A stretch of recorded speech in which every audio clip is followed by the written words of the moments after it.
Assalamualaikum warahmatullahi wabarakatuh. Ambo Siti Yulia Amuna. Ambo wakil dari PKK Kecamatan Muka.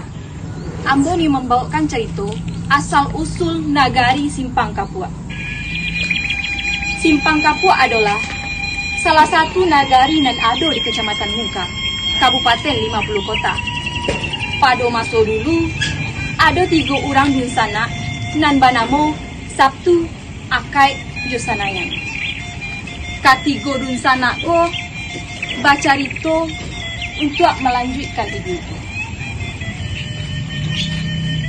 Dah Sabtu, Akai raso sampai baburu ini semakin jauh.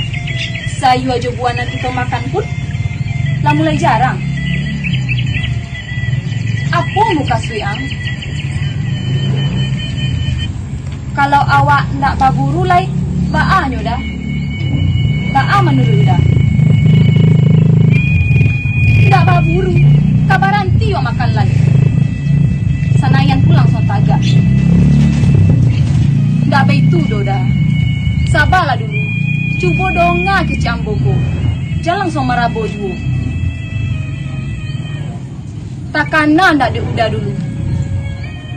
Pasan almarhum abawa nak hidup baburugo indak salamonyo.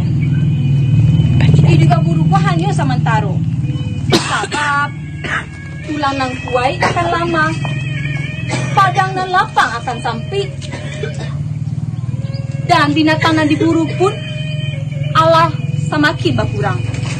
Sebab manusia di muka bumi ko semakin bertambah juga. Untuk itu, kuat inu-inuan bana lah pasan orang tua kita kodah. Abi hari baganti bulan, berbagai cara lah dicuba. Mulai dari lahan karyang, lahan basah, bak itu juga tabe ikan. Kak sadonyo, lah menjadi dekat 3 laki-laki cakap. Mengaji Joba Raja, ilmu dunia akhirat di Karajon siang jo malam. Sehingga banyaklah orang yang tiba baraja. Dela ada murid 2 je 3, tanieklah membuat surau untuk tampik baraja. Ketika membuat surau, ada ciek nang ganjia. Batang kayu nan tinggi gadang dicarilah di si Akai ko.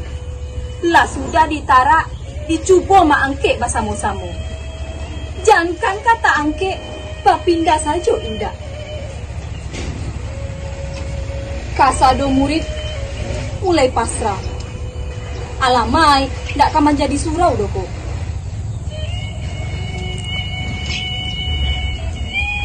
Jangan panik, wak tanya ke beliau, kecek salah satu surang murid nama nunjuk Akai.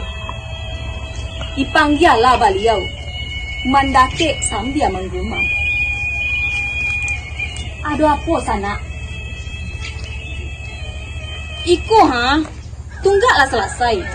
Nak tanggung-tanggung bariknya do. Ba acaranya lai kai. Sarahan kasadonyo kanan kuasu. Coba macam lihat. La haula wala quwata illa billah.